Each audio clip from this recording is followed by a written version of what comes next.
magnetize your minis, flight stands, custom kits, and all the hobby supplies you'll need from themagnetbaron.com.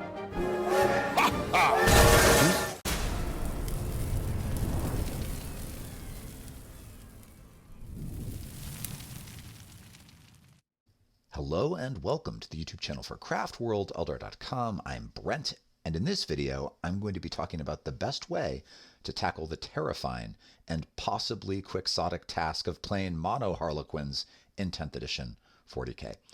I'll start by explaining how Harlequins have changed in 10th edition, what makes them more challenging to play maybe than ever before, and then I'll shift to explaining how the army plays best in competitive games, the best loadouts and squad sizes for each Harlequin data card, and how to use those units most effectively in concert with one another.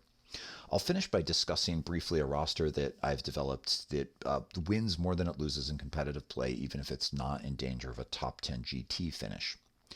Now, for you busy horse dentists who don't want to hear my initial digressions about the evolution of space clowns in 10th edition, you can find a clickable chapter heading in the video description with a link to the most practically applicable content. And busy horse dentists and devoted listeners alike can find a rundown of the list that I'm talking about in the video description after that link. Okay, so first of all, let's just be clear about the initial premise of this Clown Posse Manifesto. I really do believe that in mid-tier competitive play, mono Harlequins can do reasonably well if you build your roster carefully, pilot them well, and stop thinking about player troops like they're the melee monsters of previous editions. That said, I don't think you're going to win anything bigger than like a 3-round store tournament, and if you're going to a GT, winning more than you lose probably constitutes success with mono clowns. For the kind of 40k that the majority of players are engaging in, an all Harlequin list is not only usable, but it's rewarding to play because of the unique play style and also just the exotic status of clowns in the current meta. And even if you don't find yourself inclined to run mono Harlequins as an army, I hope that this video might persuade you to splash something other than the Death Jester into one of your current Craft Worlds lists, because several of the units that I'm going to talk about really do have more to offer than many of us, I think, have realized as we've been focused on shinier units in the index that have maybe taken up all the air in the room. Okay, here we go.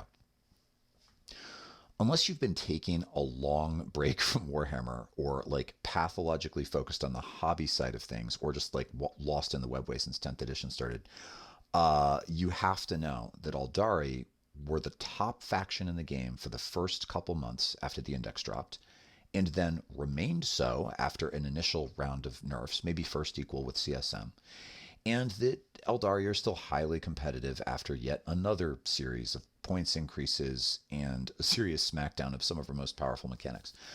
Despite all of this, Asuryani still strike fear into the hearts of most opponents as they are gradually removed from their carrying cases and positioned next to the board like a threat. But not so with Harlequins. Once the terror of the table in 9th edition, Space Clowns have suffered perhaps the biggest come down of any army in the game when they ceased to be an independent faction and were absorbed back under the Aeldari umbrella right where they started back in 2nd edition when Aeldari got their first codex and were called just Eldar. From a lore perspective, this sort of makes sense. Harlequins aren't really a standalone military force. They are like a mysterious diaspora of traveling actors whose many troops meander through the webway, visiting various craft worlds and Camorra alike to bring both memories and prophecies in the form of metaphorical performances. They are as inscrutable as the Black Library itself, the great repository of knowledge, the greatest repository of knowledge in the whole 40k universe, of which they are the sole guardians. But the point here is that lore-wise, Space Elf clowns are really more likely to accompany a Drakari raiding party or a Craft Worlds war host than they are to ever go to war on their own. And that's probably part of the justification for the big tent thing. But that said, I actually think that mono Harlequin lists as a thing are completely consistent with the lore. Because frankly, a 2,000 point army in 40k is hardly a complete force by the standards of warfare in the 41st millennium. And I think most of us assume that when we play a game, the battle that we are creating must be happening at the nexus of some larger conflict. It would be hilariously grandiose in the actual 40k setting to refer to any 2,000 point roster as an army, except maybe Custodes. Given this, even from a lore perspective, mono Harlequin lists actually make total sense, because like 30 clowns alongside some bikes and void weavers is 2,000 points of Harlequins, but that is a small band of allies for an actual Aeldari war host, or like a big Kimura raiding party. Unfortunately for Harlequin players, no such detachment rules are currently in sight. Monoclowns struggle under the umbrella of the current index for the simple reason that they clearly were not conceptualized by the rules writers to synergize effectively as a totally independent force, at least not with the current detachment rules and stratagems. Now, maybe there are Harlequin rules that were created before the edition started that will be let loose at some point. We assume that all of the codexes, the 10th ed codexes, existed before the edition started, and they're being sort of drip fed to us and modified as rules writers see how certain things play out, right? But like, hopefully somewhere out there in the future, Harlequin rules will arrive, but they haven't come yet. And so far it seems like they haven't really been considered as a sub-faction that needs any kind of help, which is evidenced by the fact that despite monoclowns never having appeared anywhere near the podium at any GT since 10th edition started, as far as I'm aware, they've received no help in the data slates, and in fact have been repeatedly nerfed both directly and indirectly, presumably because in GW data analysis, Harlequins have only been considered through the lens of Big Tent Aeldari, which are a powerhouse that, assessed on win percentages alone, hasn't needed anything but nerfs. And as a result, most 10th edition clowns have taken a break from the careers they trained for to wait tables, work Renfests, and to hate on the Death Jester for being the only theater kid from the old days who can still support himself without selling out. That said, I absolutely think that we will eventually see those detachment rules aimed either primarily or exclusively at space clowns, and maybe those rules will provide better workarounds for a lot of the challenges that I'm about to address. But in the meantime, before we have access to those, before we have had access to those rules, those of us who do want to run monoquins have had to suffer through a lot of lopsided games to develop an approach that, while it isn't going to win a GT anytime soon, I think can work reasonably well into most armies if it's well played. And I will get to that part shortly. But first, I want to establish what the obstacles are that have taken pointy-eared murder carnies from being one of the top 25% of armies in the previous edition of the game down to the bottom 25% in 10th ed. Probably the most significant blow to Space Clowns came in the form of changes to the data card for Harlequin players. Although the subfaction never had a wide unit selection, the tremendous diversity of war gear available to basic Harlequin players in previous editions meant that a single troop could be configured to be a dirt cheap action monkey, or like a quite expensive melee powerhouse, or in some editions, a brutally powerful close range shooting unit, or some hybrid of these. So it was kind of like one unit that could be turned into 4 or 5 different kinds of aspect warriors. And this is no longer the case. Although there are still 2 or 3 distinct ways to run Harlequin players, they have nowhere near the flexibility and the potential damage output or the objective presence that they used to, which is a major loss to an army that has only 8 data sheets in total. Furthermore, so that's one issue. Another big one is that while it was once possible to include 9 Void Weavers in a list, and frankly, I'm glad that, like, we don't need that anymore, but you could do it before. That number has fallen to 3, which is significantly less. And Sky Weavers, likewise, have gone from a potential 18 down to 12, which means that Harlequin troops are essential to any build. So your signature infantry have suffered a serious reduction in their melee damage and lost the ability to advance and charge and to move over enemy models. And they've lost some OC, but they're also even more essential to lists than they used to be because the number of other tools that we can include has been reduced, right? So those are big issues. That said, it would be disingenuous not to also acknowledge that not every 10th edition change has hurt clowns. So Harlequins did get their army-wide 4-up invuln save back, which had gone up to a 5-up army-wide invuln save for a while in 9th edition. And historically, it's, I think, like always been a 4-up invuln, so the 5-up kind of, it just felt wrong. But the fact is that slight durability restoration is simply not enough to offset the reality that playing Harlequins can leave an elf enthusiast feeling like she just doesn't have all the tools she needs for target elimination or for board control, which are both pretty important in 10th ed. Lastly, the reduction in fate dice from 12 to 6 hit mono Harlequins pretty hard, as did the first balance update that prevented Aeldari players from using as many fate dice as we wanted in a single phase. Remember those brief halcyon days? Well, those changes completely made sense for Aeldari as a whole. Initially, mono clowns kind of relied on the ability to blow a bunch of fate dice on turns 1 and 2, either by being unreasonably durable with automatic invuln saves for a turn or brutally hard hitting for a single round. Not that people were really doing that, like everyone was too busy with Wraith Knights back then to seriously consider Clown Rush. But then when the nerf came, Clown Rush was dead before it ever got started. And in order to avoid just actually getting salty, I'm not going to talk about the changes to Phantasm, except to acknowledge that these too were sad for Shadowseers everywhere. So here's what all this adds up to as far as obstacles to playing Harlequins effectively. Nerfs to infantry damage output and vehicle squad size means that the army no longer has the potent target elimination it relied on in previous editions to offset its fragility, which has been insufficiently ameliorated by the return of the 4-up invuln. Furthermore, without a durable and dangerous bully unit like the Avatar of Cain or a block of Wraith Guard to dominate the midfield, mono Harlequins just don't have access to the tactical tools that would best compensate for those current shortcomings, like not quite enough durability and not quite enough damage output. If you had a big bully unit in the middle of the field to anchor the army, it would help, but they don't. And I don't think incarnation of Kagarak as a model on the table is likely to show up anytime soon, but wouldn't that be cool?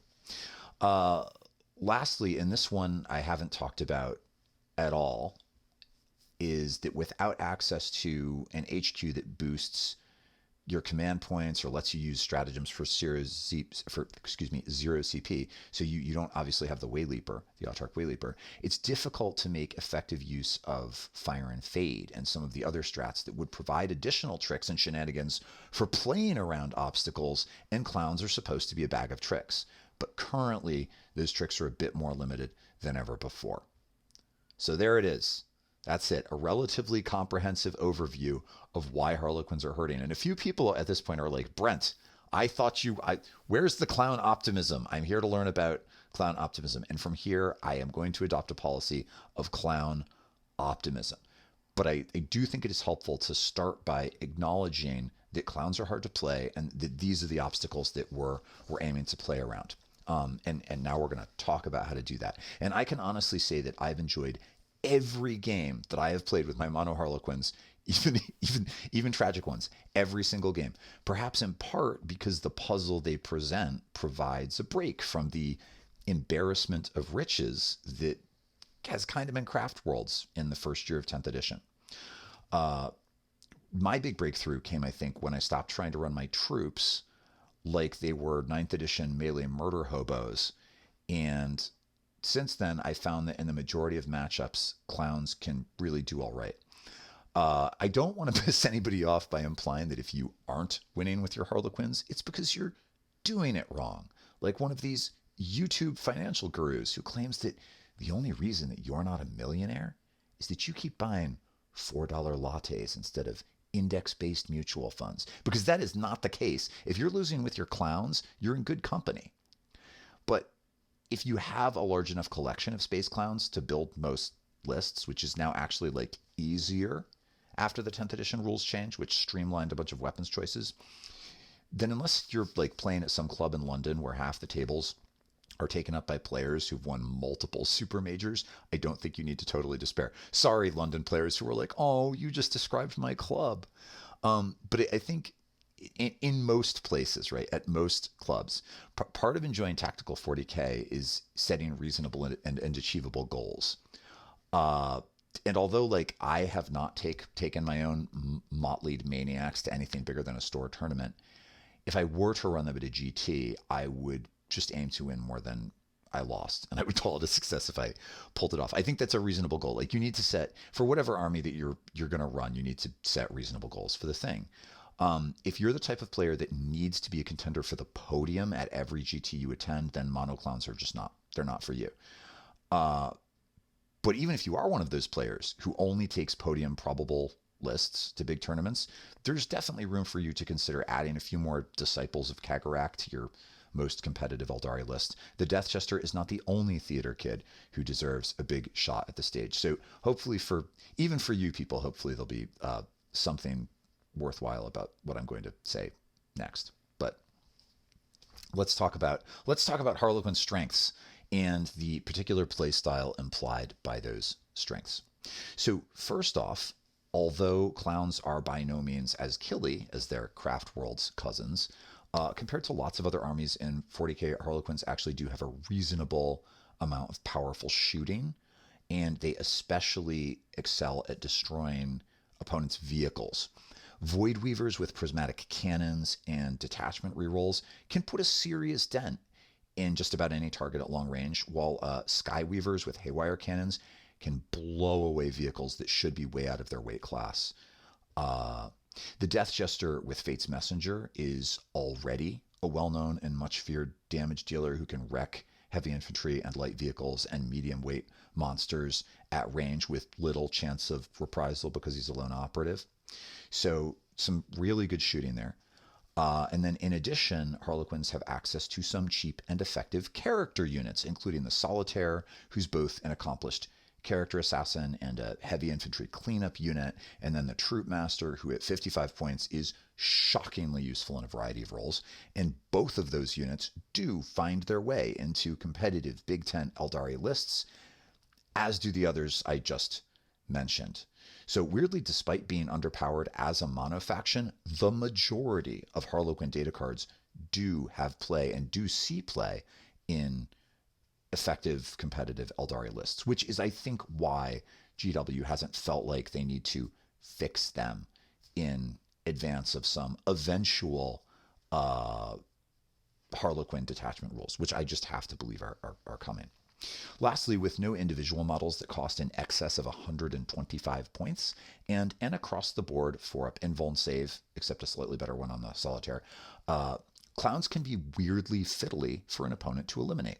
They create odd inefficiencies in damage output, especially at a time when many of the popular weapons in the meta are like anti-vehicle weapons, but like Harlequin vehicles are all pretty cheap and somewhat expendable. And also add to that the inherent speed of all space elves, and you get an army that is fast and scrappy and difficult to pin down and can be surprisingly hard hitting and has enough cheap units and lone operatives for scoring and objective play, but also enough target elimination and maneuverability that with precise target priority, you have to destroy the right things in the right order. A skilled Shadowseer will often be able to neuter an opponent's most crucial units early and then do pretty well. So I think played well, Harlequins prefer a tempo game of duck and cover aggressive unit trading to win by simply having a few quick units left to score secondaries and play objectives in the final turns, while an opponent is sitting like maybe on a block of Terminators or some other bully unit that just can't see anything or spread out enough to score. It will be a high casualty game if it's a competitive game, but there is potentially a path to victory, I think, in many, many matchups. The mistake a lot of former 9th edition players make with clowns initially, me included, is to try to set up a big like turn 2 all or nothing blitz with 3 or 4 infantry units entering melee on the same turn as like 2 or 3 units of Skyweavers and a character or 2, while your Death Jester cackles get wrecked in Elvish. The big blitz was like a great play in earlier iterations of the game.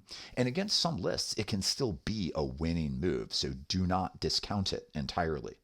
But in the majority of matchups, that play, that like big blitz play on turn 2, will lose you the game when your infantry and your bikes just don't do quite enough damage.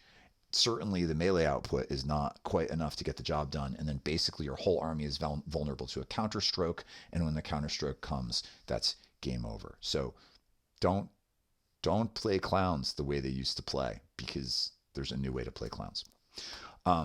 So the strategy, here's the new way. Instead of that, I think in most of your matchups, your clowns need to keep their heads down and chip away at enemy units for a couple of turns with Void Weavers and Sky Weavers and the Shuriken cannons on your transports, while occasionally trading a unit of players or a Star Weaver to like finish off a damaged unit to score a secondary objective. Target priority needs to emphasize first enemy units that are fast, followed by enemy units with powerful shooting in excess of 24 inches. Because if your Void Weavers can outrange stuff, they can stay in the game. Meanwhile, your lone operatives can hold objectives on your own side of the table and in parts of the midfield that your shooting units and infantry have made safe. At some point, your opponent's list will be worn down enough for you. Your list will be worn down too, but at some point, your opponent's list will be worn down enough for you to blitz with everything you have left, including those lone operatives and remaining infantry units, which, if led by a Troupe Master, can do reasonable damage to any unit in the game. Some of you are freaking out that I just said that. I'll talk more about it later. It's not terrible. If all goes well, presuming a competitive matchup in which you don't just table your opponent, which is totally possible, you will sometimes just table your opponent with clowns. It is a thing. But assuming that is not the case, and this is a competitive game, at the end of the game, you still should have the goal, if things go well, is that you have 4 or 5 units, at least partially intact, that can jump around and score. And your opponent is down to like 1 or 2 durable units that you've been like kiting and are simply inefficient for scoring purposes. If clowns don't attain victory essentially on turn 3 in blowout murder mayhem when you largely table your opponent, you just haven't lost enough stuff to be stopped. When it doesn't go that way, when it's close, which is more likely, clowns are like a come from behind, win by a nose pony and motley. You're down for a few turns, and then you score big on 4 and 5, which historically is actually how a lot of elf lists have played. So in some ways, this is really not totally new. We have fewer tools to make it happen. When thinking about CP as a Harlequin player, you need to emphasize slightly different stratagems than you would in a conventional Aeldari list. Most of your CP is probably going to the stratagems lightning fast reactions, smoke screen, and grenade. Grenade is essential in Harlequin lists. You may occasionally use Phantasm on a lone operative that is almost out of range of enemy weapons. Or maybe like a troop unit that needs to jump onto an objective. But for the most part, it really will be those first 3 strats that account for just about all of your CP. You might occasionally use Fire and Fade because clown shooting units no longer travel in large squads, though it's like difficult to justify the 2 CP expense to move a single Void Weaver behind a building, or even a squad of bikes. You're maybe more likely to do it with a squad of bikes because they're more expensive, but with no way to generate additional command points, the 2 CP expense really hurts. I'll talk a little bit more about stratagems when I do a rundown of all of the individual units in a moment and what they prefer, but just expect to throw a lot of grenades and to toss a lot of smoke bombs. I think that's where you're going to see a lot of your CP go. Fate dice, too, function a little bit differently for clowns than they do for conventional Aeldari, especially now that we have only 6 fate dice. Fortunately, your Troupe Masters provide a way to make use of fate dice rolls that would otherwise be completely useless without a Farseer. Their Kegarak's Favor ability allows Troupe Masters to treat any roll as a 6 once per turn for the purposes of hitting, wounding, or armor saves. So not any fate die, which is kind of a bummer, but still, it does make all of your fate dice usable. Nevertheless, Harlequins cannot make use of fate dice with anywhere near the efficiency of craft worlders because their hard-hitting weapons, as in clown hard-hitting weapons, already have fixed damage values that can't be cranked up to 8, and the fire overwatch trick that's so amazing on the Avatar or really good on a Bright Lance, it just doesn't work nearly as well when we now have half as many dice and you don't have a Farseer to let a Void Weaver treat a 1 as a 6 to automatically hit with Overwatch Fire. So here's what this ends up realistically looking like generally. Maybe you have a single 6 that you could use for Overwatch on a Void Weaver, and if so, great. But your other rolls of 4 or 5 are likely to be used to succeed on invulnerable saves for your Skyweavers and your Void Weavers. And then the remaining dice that are below a 4 are mostly going to be used by your Troupe Masters to auto-succeed on either wound rolls with their fusion pistols against high toughness targets that are higher than the strength 8, or to succeed on a late game armor save where they really need to not be blown off of an objective or whatever. Fate dice are still good. They're useful, but you are never, as a mono Harlequin player, going to do anything with a fate die that's going to make an opponent say, wait, you can do what? Which there was a lot of, and even when you warned people before the game, there was a lot of that in the beginning of 10th edition. That's just not happening with clowns. We don't really have a trick like that. Okay, let's dive into data sheets. There are only 8 of them after all, and each of them features in my current Harlequin list even the Shadowseer, which I once regarded as the worst unit in the entire index after the Webway Gate, which I no longer think is the case. Honestly, if you are running mono clowns, I think 1,330 points of your list is essentially predetermined anyway, because you're definitely going to want the maximum number of Skyweavers and the maximum number of Void Weavers and 3 Troupe Masters, as well as a Death Jester with Fate's Messenger and a Solitaire. Those are non-negotiable. The only question really is going to be how many transports and player troops to include, and how large the troops should be, and whether it's worth taking any backup Death Jesters for additional lone operative control, and whether you want a Shadowseer. And of those, the only especially important one is whether to lean into more infantry or more transports. I'll talk more about this later. Let's do units.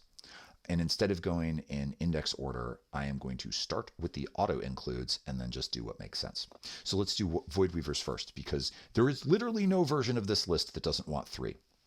The Void Weaver is a highly mobile light tank used for target elimination. It has the standard chassis with the 14-inch move and the toughness of 6 and the 4-up save and the 4-up invulnerable save and 6 wounds and an objective control of 2. The OC of 2 is nice. One of the things Harlequins really struggle with is not having any high OC infantry. So you really do have to just kill your opponent's stuff to control objectives. The Void Weaver has a Shuriken cannon as a secondary weapon, and then for its primary weapon, you select either the Prismatic Cannon or the Void Weaver Haywire Cannon. Like Gambit, I guarantee that you want the Prismatic Cannon on all 3 of your mandatory Void Weavers. It has excellent hard target elimination with a 36-inch range, 2 shots, hitting on 3s, 1 reroll for the detachment bonus, of course, strength 12, woo, minus 3 AP, flat 4 damage. That's great. And it also can pivot into its mediocre anti-infantry profile that is decent into Tyranids with a 36-inch range, 2d6 shots blast, strength 4, no AP, 1 damage. It's a bunch of bolter fire. At 125 points, the Void Weaver is your best tool against enemy monsters, best shooting tool, and in combination with your Skyweavers, it can blow away tough vehicles with relative ease. It's very good. You want to deploy your Void Weavers such that, first of all, out of line of sight, like elf players, deploy your stuff out of line of sight, but you want to set them up such that they can move to get a bead on high threat enemy units early while also using line of sight blocking terrain and long range to deny your opponent full retaliatory shooting. So playing them on the flanks can be good, playing them tight on some centerboard piece, or moving them so they're tight on some centerboard piece of terrain such that they like block half of your opponent's deployment zone from returning fire can be good. But you need to shut down a lot of your opponent's return fire lanes when you position these things, because they're reasonably fragile and there's no way to just like totally duck them out of line of sight without spending 2 CP, which you can't afford, and you can't do for all of them.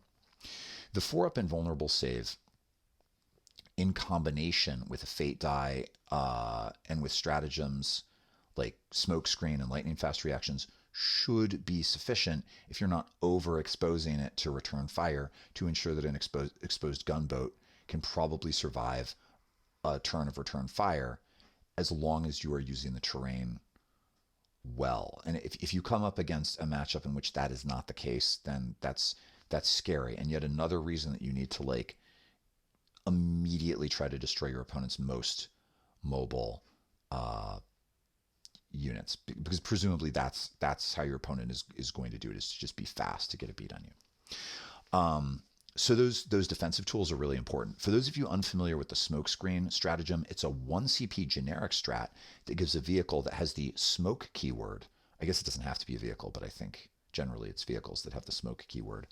Both -1 to hit and cover during the shooting phase. Losing all of your Void Weavers early seriously reduces your odds of winning, so you need to play judiciously with them and use whatever defensive tools are available to you to make this work. It's not that you cannot afford to trade a Void Weaver here and there. They're only 125 points, and they were actually 100, I think, back when the index dropped. But in a mono Harlequin list, you just have limited access to hard target limb that doesn't rely on the anti-vehicle keyword that the Skyweavers have. So you kind of need to be careful about losing these things, especially if you're playing into a list with a bunch of monsters, like Tyranids. In a general Aeldari list, a Void Weaver is unlikely to find a place. It's more disposable in a general Aeldari list because you have other units that can do that same job. It's not as big a deal if you lose your Void Weaver. But the real issue is that since they got their increase to 125 points, they used to be a pretty good pick for a regular Aeldari list. But at 125 points, they just don't compete well against Warwalkers with twin Bright Lances. I mean, the Warwalker can't like pivot into being an anti-infantry platform, but it's got the scout move. It has that amazing -1 to wound ability, and the Bright Lances hit harder. So it's probably the Void Weaver is only for mono Harlequins, I think. They do still occasionally appear, but I don't personally think they compare well to the Warwalker. If you do decide to simply trade one of your Void Weavers for something, and you have a 6 on a fate die, don't forget to just, like, you might as well zip it into the midfield if you have a fate die roll of a 6, so that before your opponent totally blows it away, you can auto hit on Overwatch with the prismatic cannon, and then maybe also get some sustained hits with the Shuriken cannon, because it's got 3 shots with sustained hits, and you've also got your detachment reroll for the other prism cannon shot. Who knows? Like, that's some pretty scary Overwatch fire. If you're trading anyway, or if something moves into the midfield and you happen to have that die and the opportunity is there. If you do have any Void Weavers left in the late game, which is somewhat unlikely, but if you do, you will have to choose between capitalizing on their 36-inch range to keep them totally safe while continuing to destroy enemy units, because one of the things you're going to do is prioritize long-range shooting for target elimination. If you get to the point where your Void Weavers are just kind of safe, you've got this choice to make. Do you hold them back where they're safe and continue to participate in the battle, or do you get aggressive and jump into the midboard so you can also use the Shuriken cannons, which are good, especially in combination with the other Shuriken cannons you're going to have on your transports and the Star Bowls on your bikes, to punish enemy units that move up too aggressively. In the vast majority of games, that will happen, and also in the vast majority of games, it's going to be the appropriate play. I think usually you need to, in the late game with Harlequins, you have to suddenly get really aggressive, and I think that if you do have any surviving Void Weavers, that's the move. Last note on Void Weavers, they can each force a unit hit with one of their shooting attacks to take a battle shock test. This is like okay. If you really need an enemy unit not to be able to use stratagems on your turn, you could use multiple Void Weavers, possibly in combination with the Death Jester, which has a similar ability to like force a bunch of battle shock tests, but honestly, this is very unlikely to come up. Most of your opponent's stratagems that they'll want to use on your turn are defensive and probably triggered before hits are assigned, like things that make a unit -1 to hit or -1 to wound in the shooting phase. You can't shut that down until you've successfully shot it. You could shut down Overwatch, though, on a unit that has torrent attacks, which could be good if you're planning to charge with like a Solitaire or a Troupe Master. But while this sounds cool in theory, I think the vast majority of the time you should just use your shooting efficiently instead of doing that and charge something with your combat character that doesn't have a torrent weapon. Because units automatically recover from battle shock in the command phase, none of the battle shock that you inflict will impact your opponent's ability to control objectives. That's just for new players. Obviously, you veterans know this. So the battle shock thing, don't get all excited about the battle shock thing. It's not like a reason to include the unit instead of a Warwalker. Okay, Skyweavers. Skyweavers are another max model auto include that are likely to be a major workhorse in most matchups. Together with Void Weavers, these account for the majority of the powerful target elimination in a Harlequin list. Because I recently made a unit focus video on Skyweavers, I am going to avoid rehashing everything I said a week ago. But the short version is this. You definitely want 3 squads of 4 bikes. You want to give all of them haywire cannons, probably. And most of them or all of them star bolas. The haywire cannon automatically dishes out flat 3 devastating wounds to vehicles on wound rolls of 4 up. And a squad of 4 puts out 8 shots with 1 reroll to hit and 1 reroll to wound for the detachment bonuses. And that's absolutely brutal and often enough to seriously just annihilate a tough tank in a single volley. Furthermore, the flat 3 damage and devastating wounds means that the bikes are also pretty okay into like 3 wound heavy infantry like Terminators or Chosen, despite only being strength 3 without great AP because devastating wounds. The Star Bolas have D3 shots hitting on 3s at strength 7 with -2 AP flat 2, which is good. It's an insurance policy for finishing off tough vehicles because at strength 7, they'll still on 5s wound like T12 stuff. And it also gives the bikes target diversity into regular 2 wound heavy infantry. Those bolas they're good at killing Space Marines. Big bike squads are just brutal damage dealers with the maneuverability to get a bead on enemy vehicles and then the speed to also help you score secondary objectives based on board control if you need to. And like Void Weavers, Skyweavers have the smoke keyword. So you can make them -1 to hit and also give them cover, and they're only T4, so cover can matter against massed like no AP small arms fire. At 190 points for a max squad, these are definitely worth preserving with like additional defensive resources. They are very expensive by Harlequin standards. So fate dice, stratagems. There might even be rare circumstances in which the 2 CP fire and fade absolutely makes sense. And if you want to hear the stuff that I just said explained in greater detail, watch the unit focus video on Skyweavers.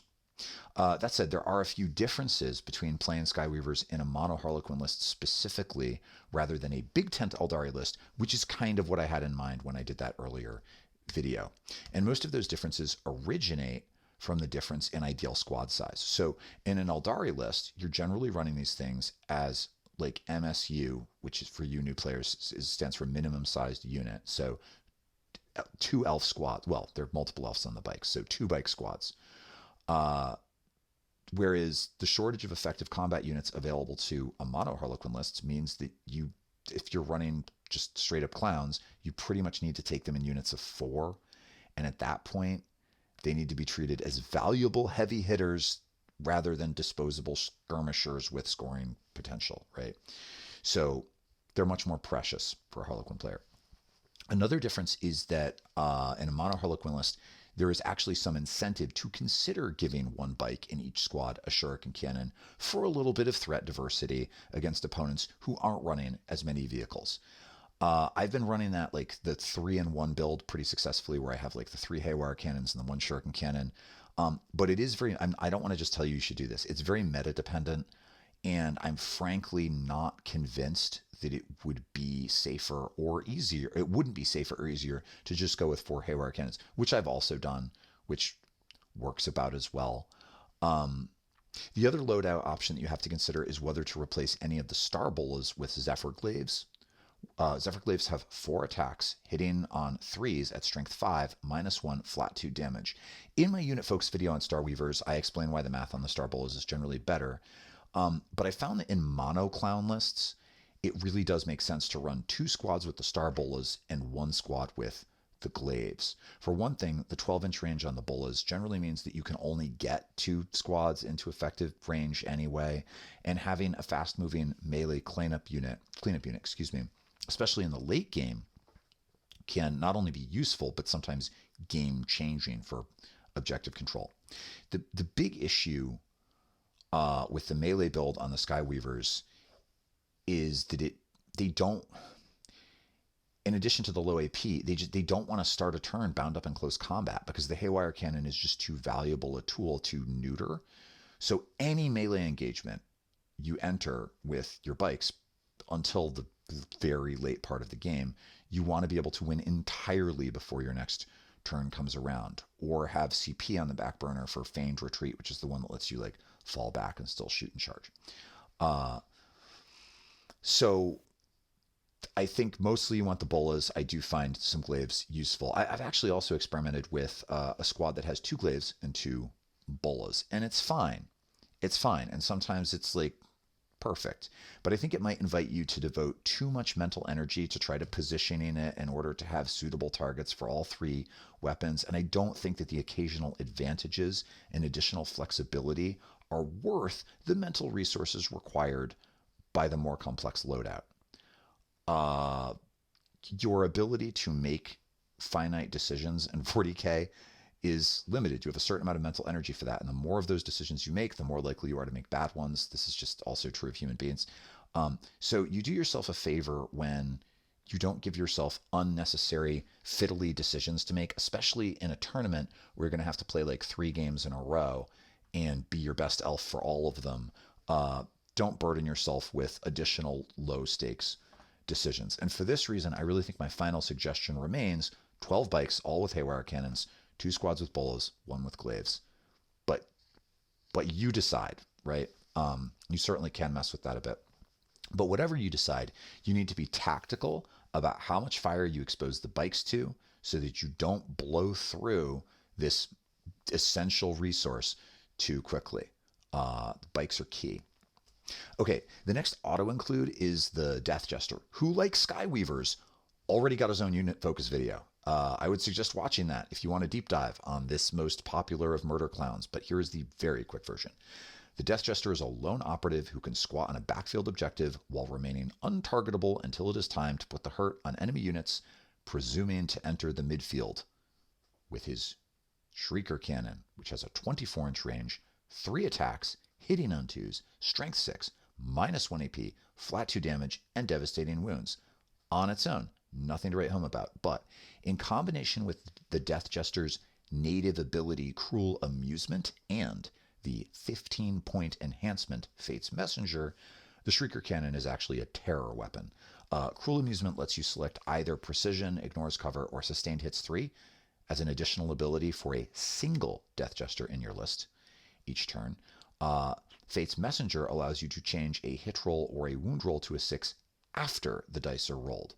So in practice, this means that in almost all cases you choose Sustained Hits 3, you roll the 3 dice to hit, you re-roll 1 with the detachment ability, fishing for another 6, even if you didn't roll any 1s, even if you didn't miss, you fish for another 6, and then you use Fate's Messenger to change some die that is not a 6 to a 6, and every roll of 6 will score 4 hits because of how Sustained Hits works. So with Cruel Amusement, you can potentially do some big damage, and the most likely outcome generally when you shoot is like 9 hits, which is particularly nasty into 2-wound infantry. but also with devastating wounds and decently high strength, it can ding big monsters or vehicles, usually for around like 4 damage with average rolls. That's pretty good.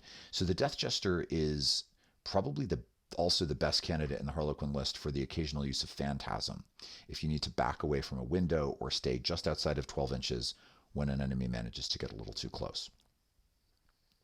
It's great. It's just great. You must take one.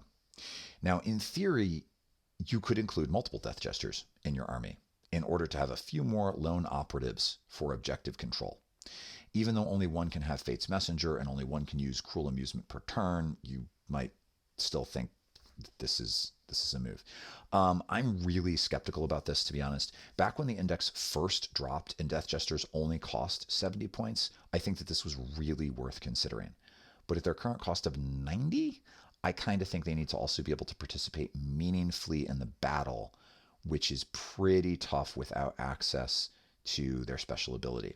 So my recommendation is that, like the Highlander movies, there should be only one. Should have been only one. I don't know. The joke almost works. At least until they make the new one with Henry Cavill, at which point I have to reassess my opinion of the Highlander movies. The other auto-include lone operative is the Solitaire, who for you, I haven't said anything about lore, but I just text, this is so cool. For you lore newbies, the Solitaire is like the emo theater kid that is super talented, but everyone else is kind of afraid of. The Solitaire is the actor doomed to play Slaanesh in every mask recounting the fall of the Aeldari Empire. And this role apparently comes with the ability to be supernaturally fast and brutally effective in melee. But unlike other Harlequins, this sad clown knows that after death, he or she will be devoured by she who thirsts, as Solitaires are the only Harlequin souls beyond the wit of Kegarak to save from damnation. Now, the Solitaire doesn't have a shooting weapon, but has a 12-inch move and can advance and charge. It has 9 attacks that hit on 2s at strength 6, -2, flat 2 with precision, so it can assassinate a character leading a unit.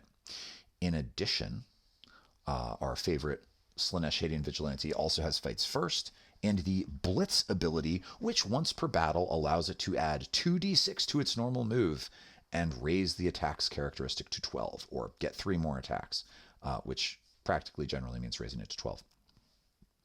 Now, as a combat unit, the Solitaire can be used to wipe out a small squad of heavy infantry or annihilate a key enemy support character that was handing out buffs or resurrecting enemy infantry. Those guys always have to die. But like, is not going to run into some big tough thing and kill it. In the event that the Solitaire survives to the late game, it also just becomes this like fiercely powerful cleanup unit that with its 12-inch move and advance and charge can like punch an enemy off an objective that's out of line of sight of your shooting stuff. It's a great tool. That said, unless there is a chance to assassinate an enemy character that really needs to die, I would advise holding back with the Solitaire for at least the first 2 turns, quite possibly the first 3. Its speed and the lone operative ability make it an excellent candidate for holding objectives and for scoring action-based secondary objectives, or just position-based secondary objectives, especially that one that requires you to like run into various corners of the board and then not do anything. Because then in the late game, when your opponent is starting to run low on resources, the Solitaire, it doesn't really matter how far away it is, can use the Blitz ability to get back in the game and quite possibly like blitz a key unit and then even smash into something else on the last turn of the game. The Solitaire is only moderately scary to an opponent for the first 3 turns, but when there's not a lot left on the board, suddenly the Solitaire is like a terrifyingly effective resource. One word of caution about the Solitaire. Despite being the only clown with a 3-up invulnerable save, instead of a 4-up, the Solitaire is fragile as an Archon's ego at toughness 3 with only 3 wounds. Every other clown character has 4, but for some reason, like being into Slaanesh, I just assume that like probably the actor doing the Solitaire does a lot of drugs and is just kind of frail, because it would be really disturbing to have to pretend to be Slaanesh all the time. So the takeaway is You need to not expose your Solitaire to any significant Overwatch fire. It is the most overwatchable thing like in the game.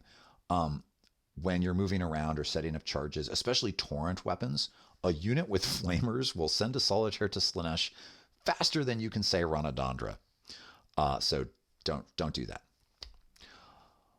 Okay, Troupe Masters.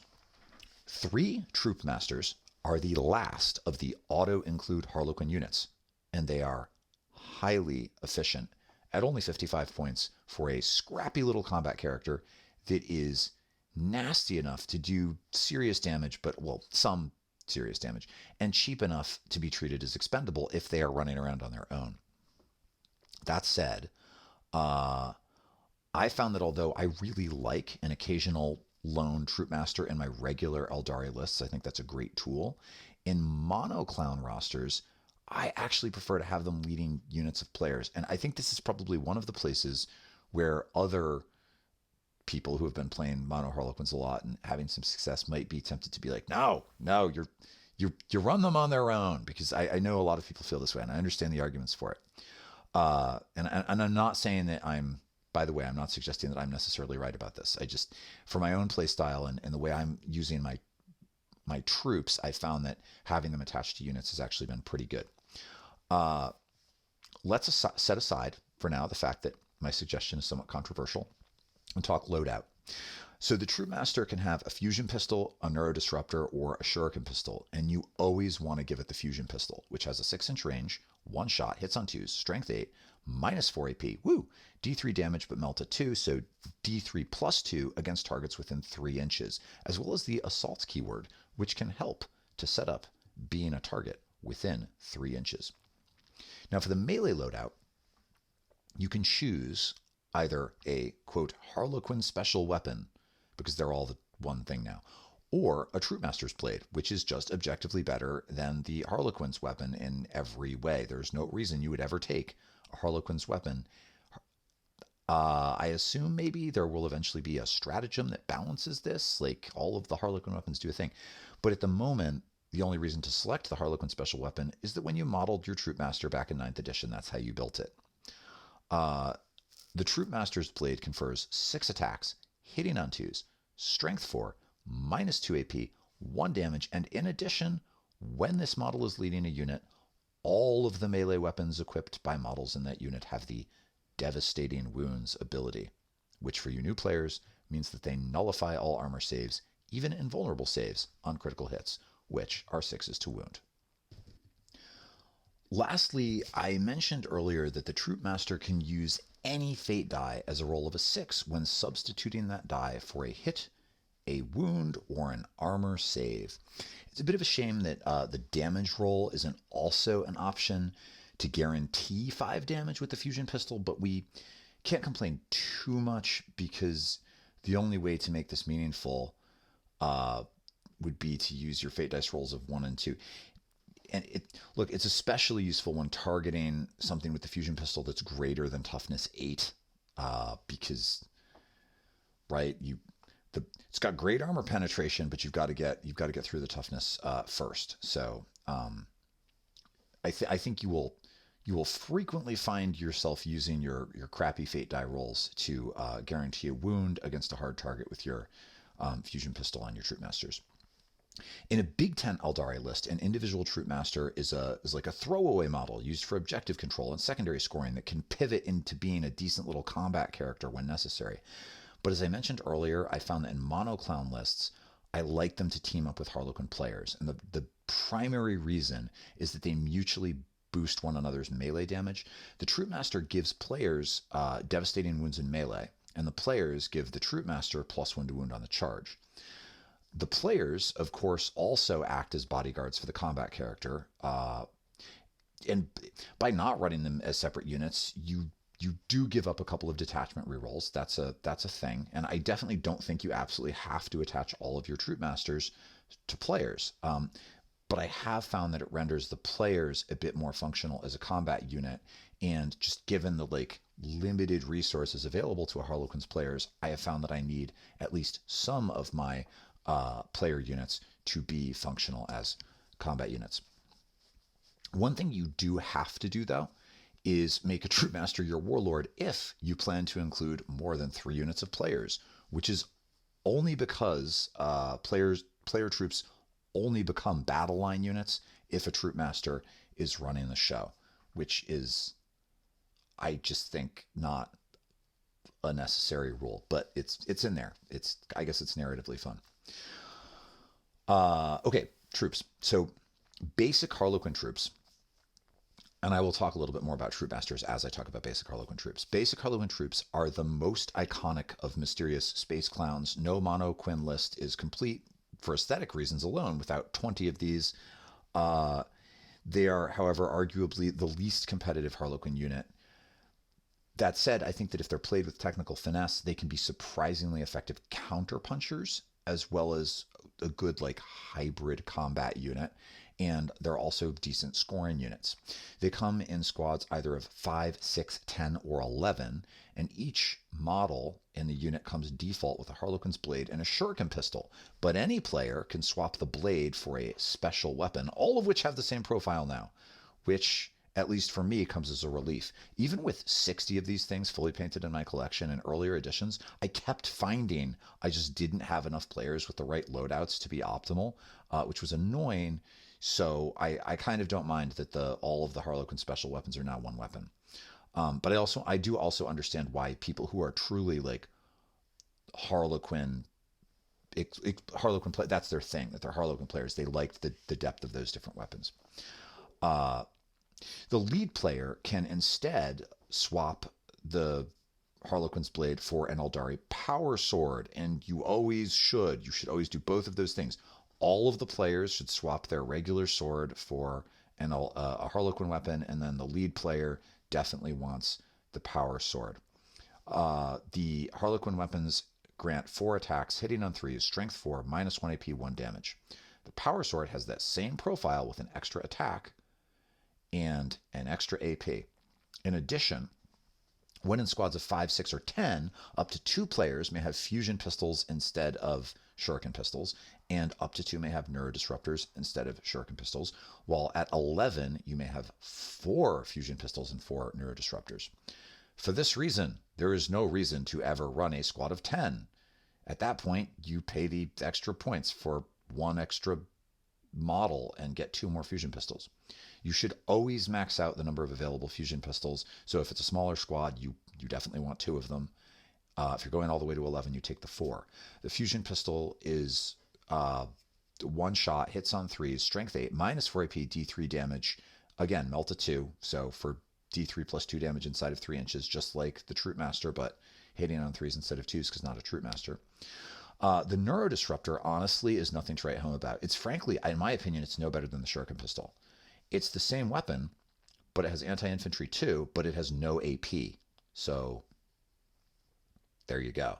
And I think rather than being trivially better into very specific infantry, having a little bit of AP, I have many times dinged tanks and things with Shuriken pistols. I'd rather have the AP.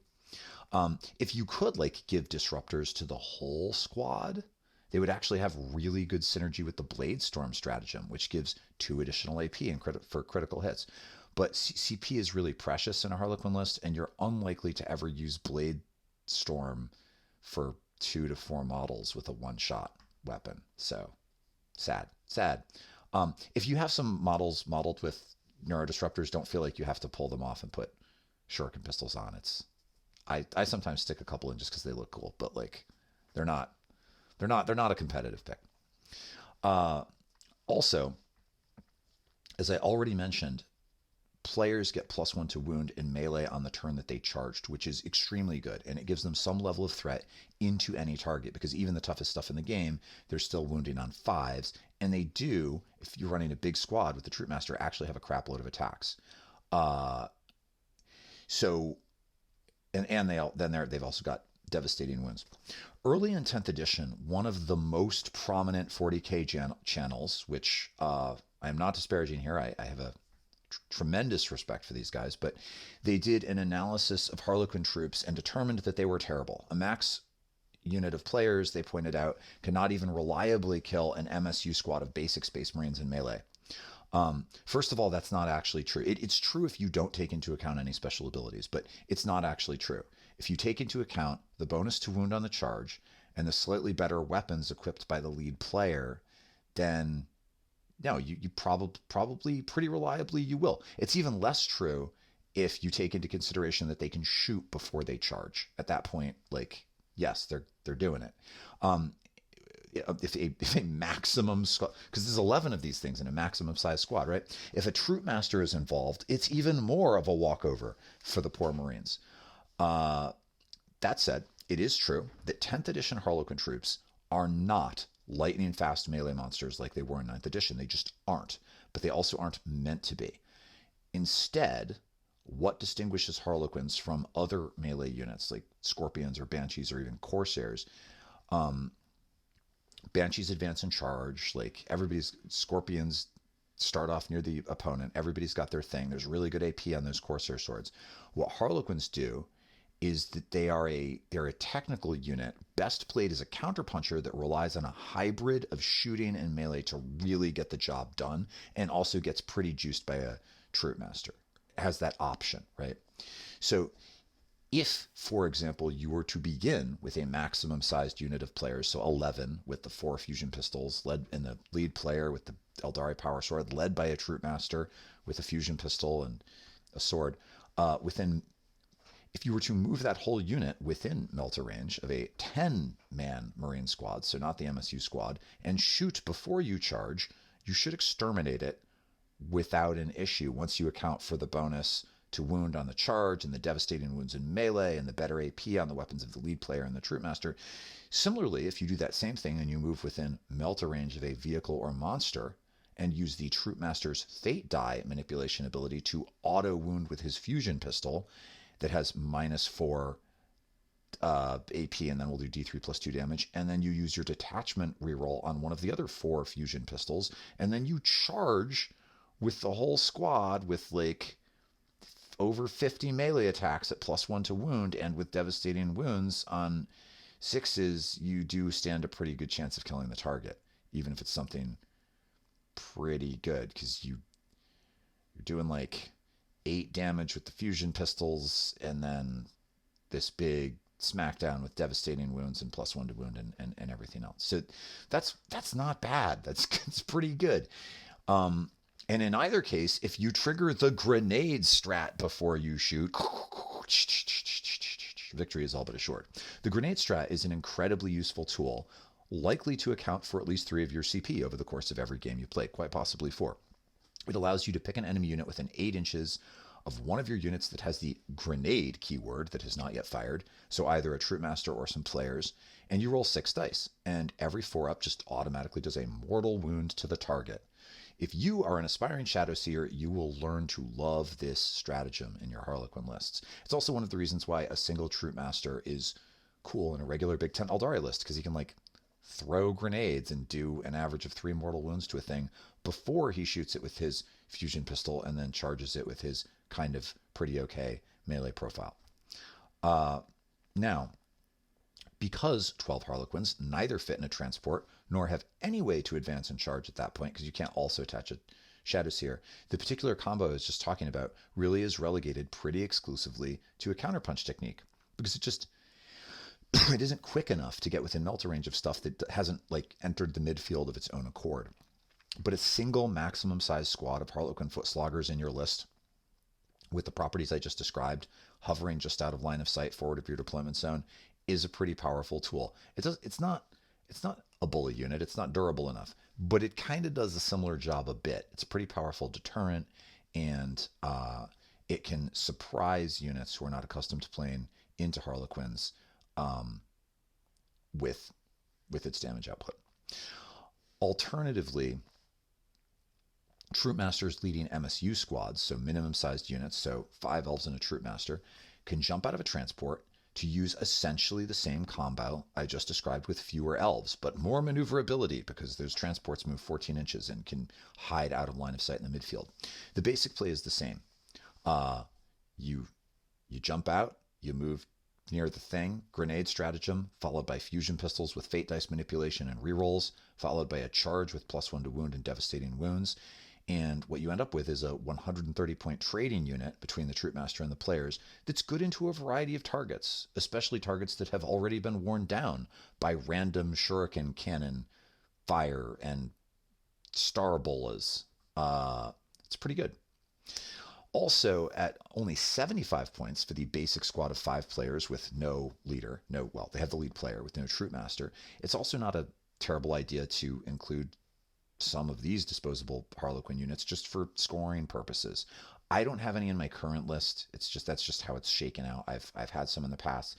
But the fact that I'm not running any currently doesn't mean that you shouldn't, because they have the grenade stratagem too. So even though they don't have the devastating wounds and no way to like auto wound with a fusion pistol on the fate die, like use your crappy fate die rolls to auto wound, they can still do some damage to a tough target, especially if you have the CP for the grenade stratagem don't need it elsewhere.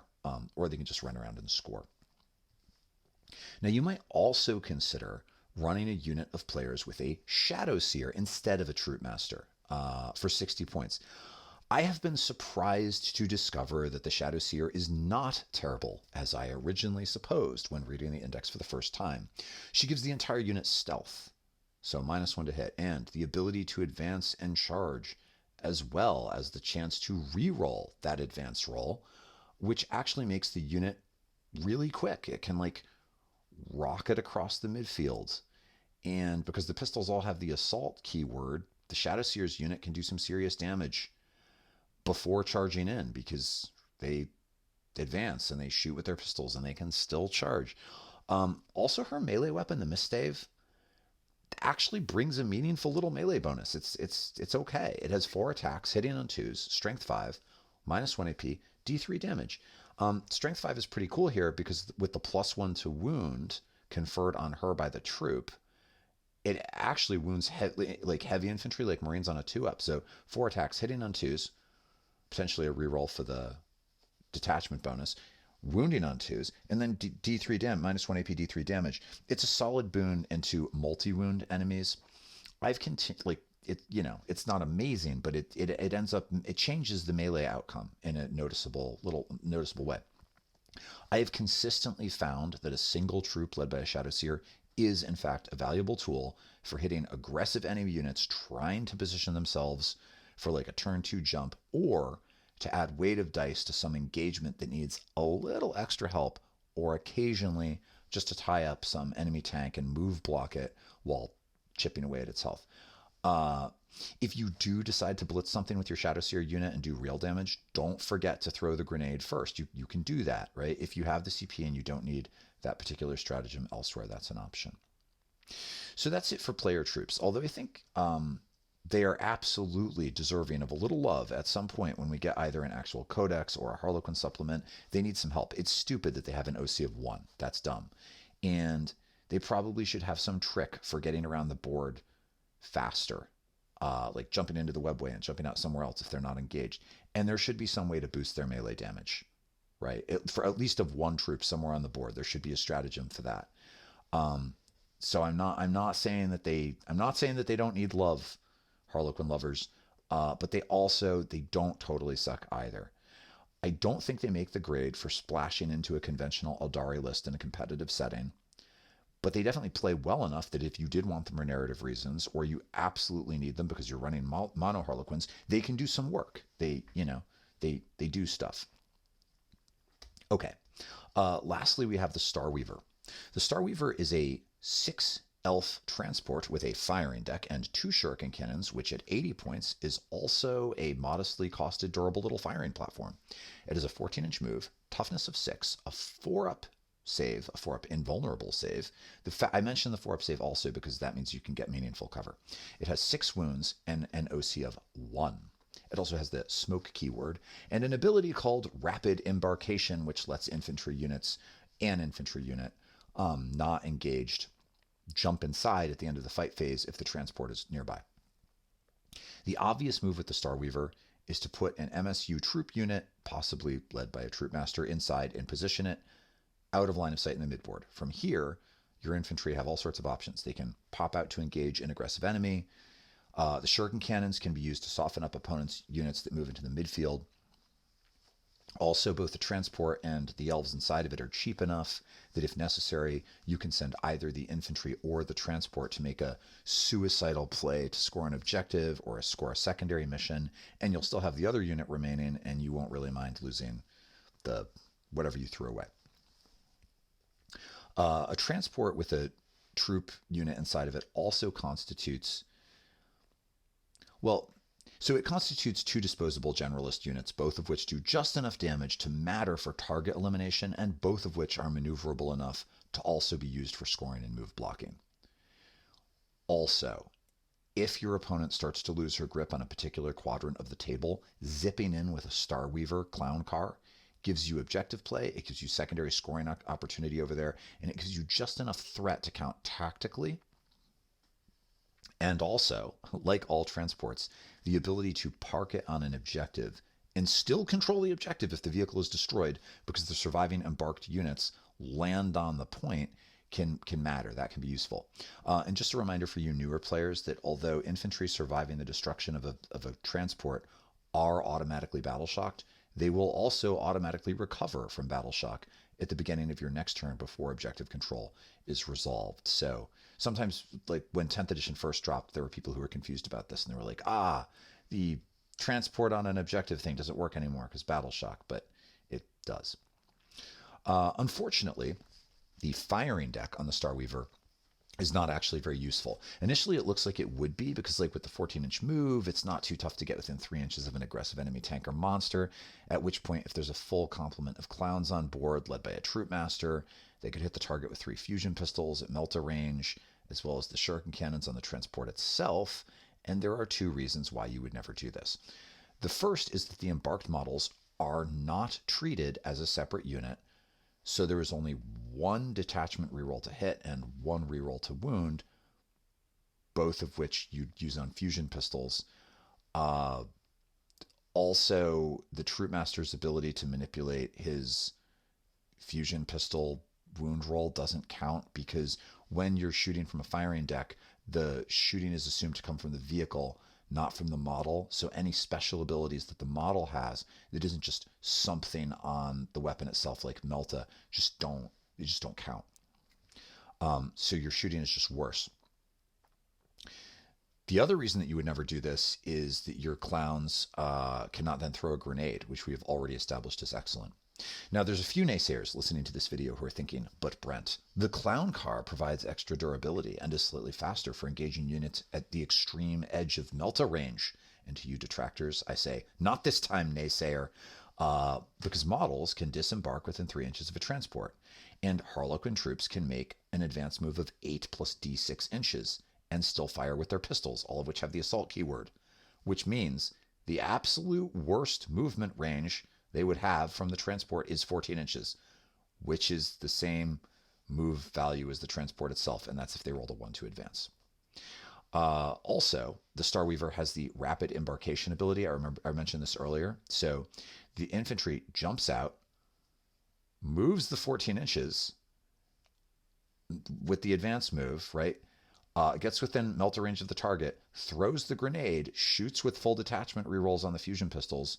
Then the transport can shoot with full detachment rerolls on the Shuriken cannons, and then the squad can just jump back inside the transport for free at the end of the fight phase, because neither the transport nor the models are engaged in melee. So you get the same effect as using the firing deck, but you get extra rerolls, and you get to use the Troupe Master's ability to manipulate fate dice, and you get to throw a grenade, and you end up with the same outcome. It's just better. You just don't use the fire deck. Don't do it. Don't do it. Obviously, the other advantage to getting out of the transport is that if your clowns are close enough and they really need to, like maybe you don't need to make the advance move, but you need to finish things off with a charge, like obviously that also matters. The other time you might theoretically use rapid embarkation is after TPKing an enemy unit in melee. You might want to keep the clowns safe and mobile, or maybe jumping back in the transport means that they can like disappear behind the corner of a ruin. So maybe you can get your clowns into melee, be really smart and thoughtful about how you position them when you pile in, so that they will still be close enough to jump back in a transport, which is in fact around the corner of a ruin out of line of sight of an enemy. which is a pretty good trick, but it also won't come up very often at all. Okay, wow. Sorry, I think I basically just embedded most of the unit focus video on the Star Weaver in here, which was not actually my intention. They are useful for sure. I generally treat my Star Weavers as my most disposable of tools, but I am never sorry to have them. 2 Shuriken Cannons is, I didn't really talk about their shooting, but 2 Shuriken Cannons is good. Shuriken Cannons are solid. The sustained hits are solid. And if you have a Shuriken Cannon on every Void Weaver and you've got 2 to 3 transports each with 2 Shuriken Cannons, that fire adds up to something meaningful. Okay, so one last trick though before I move on. If you draw that slightly annoying secondary mission early in the game, especially turn 1, that wants you to do the action in board corners, it's cool to have, and you've already got like a transport in your backfield. You can do a cool thing whereby, because usually with the board corner thing, you're only, in the beginning of the game, you can only score this on your side of the table, which is annoying and it's tempting to throw it away. But if you do draw into this, you have your Solitaire jump in the board corner that's exposed to enemy fire because he's a lone operative, so it doesn't matter. And he has the Blitz ability, so it doesn't matter that he's far away from everything else. And then with your Star Weaver, you can have your clowns jump out of a Star Weaver before it moves, move towards the midfield out of line of sight. So they're in position if they need to make a jump turn 2. And the Star Weaver can drop back, do the action, and then its move is enough that it doesn't matter that it can get back in the game next turn. Sorry, I talked way too much about Star Weavers. Okay, there it is. A reasonably comprehensive rundown of every clown datasheet. To finish up, let's talk just a little bit more about list building and maybe a little bit about the roster that I posted in the video description. If you take my advice and run the units that I suggested as auto includes, your only decisions really come down to whether to take a Shadowseer and how to distribute the remaining points between troops and transports. In 10th edition, every transport needs to start with models inside of it. It's just a rule. But this doesn't really matter because if you have the 3 Troupe Masters, you could theoretically, even if you wanted to go hard on having lots of transports and very few troops, you just put a Troupe Master in each of 3 transports and then whatever.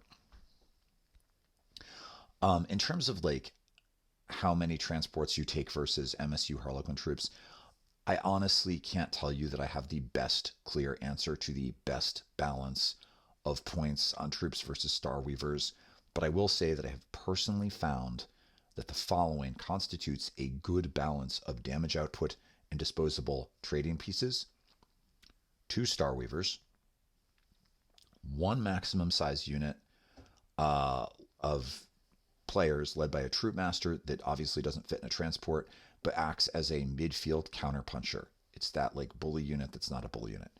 2 MSU units led by Troupe Masters in those 2 transports, and then a small squad led by my Shadowseer that can act as a super fast blocking or trading piece, and there's an extra clown in that squad for the simple reason that I had some points left over. Now, I could, of course, like drop just the Shadowseer and get another MSU unit of clowns, or I could manipulate things a little bit and get another Star Weaver, or I could give up half of my big unit and get another Star Weaver. I'm not going to try to talk you into what I'm doing specifically, but I will say that it is working as well or better than anything else that I have tried. I also spent a few leftover points to give my Troupe Master that is my Warlord the Phoenix Gem, which can be super useful. Like, none of the enhancements aside from Fate's Messengers are totally necessary, but the Phoenix Gem is really good, I think, for the simple reason that it gives you a little extra objective control in the midfield where you can't necessarily always rely on your lone operatives. And OBSEC is objective control. Ooh, I used a 9th word there.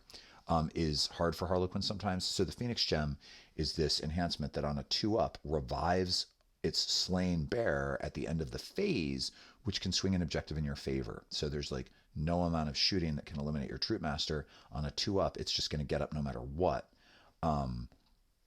That can score you an objective and be pretty good.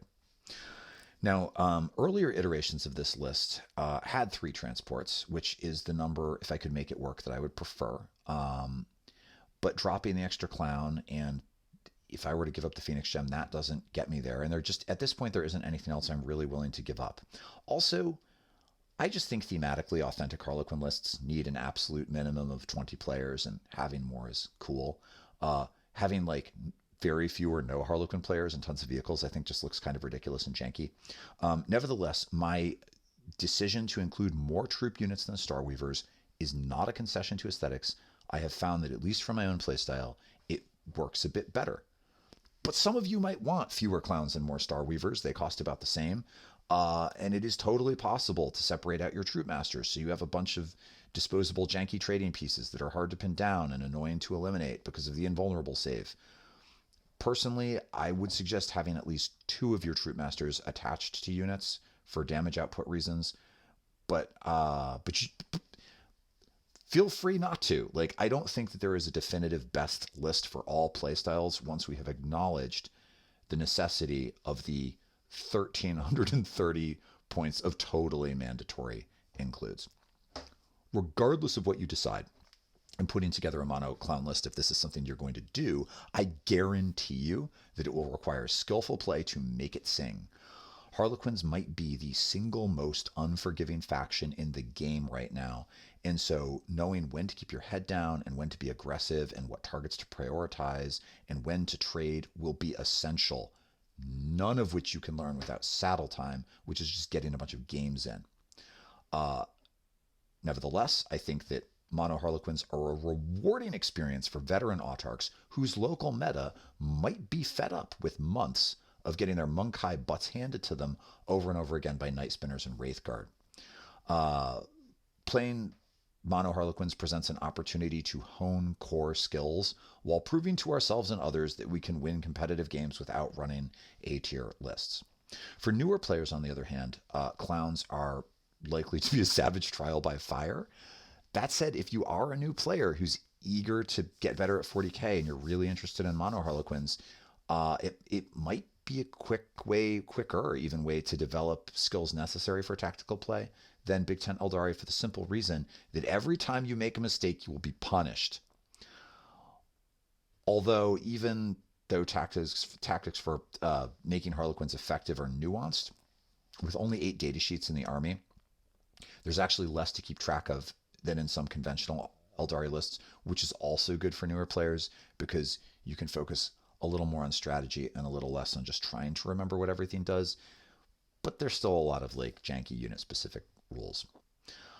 So it's not easy for new players, but I also think Harlequins are just they're a great tool for getting better at core 40k skills. And regardless of whether or not you have any interest in running mono clowns, if you do have some Harlequins in your collection and you haven't tried splashing in anything but the Death Jester into your Craft Worlds list, I would encourage you to give it a go. Skyweavers are really good, and Singleton Grenade Goblin Troupe Masters will not let you down. They're so fun. The Void Weaver probably doesn't compare well enough, as I said, with the double Brightlance Warwalker to be strictly a competitive pick. But it's not like you're handicapping yourself by taking one either if you just want to. The troops and transports probably are the hardest to justify in Big Tent Aeldari, but if you wanted to do it for narrative reasons, you certainly could. They're far from useless. So that's what I've got. Before I sign off, I want to say a quick thank you to my patrons, in whose mansions I dwell with gratitude. If you too would like to imagine yourself as a space elf aristocrat with an eccentric military advisor wandering around your Wraithbone palace like a favored pet, you could sign up for the Patreon by using the link provided in the video description. And for $3 a month, acquire Discord membership and early access to some content and the right to self-describe as a patron of the arts. And even if you don't want to be a patron, every person who clicks like and subscribes, or best of all, leaves a comment, helps me out. I also just enjoy reading your comments. If you have your own ideas about how best to run mono clowns in 10th edition 40k, I hope that you will leave those below. And if you just want to say hi, that's great. I like that too. Okay, everyone, that's what I've got. Back again soon. And don't forget to destroy your opponent's fast units first. It's very important. Take care.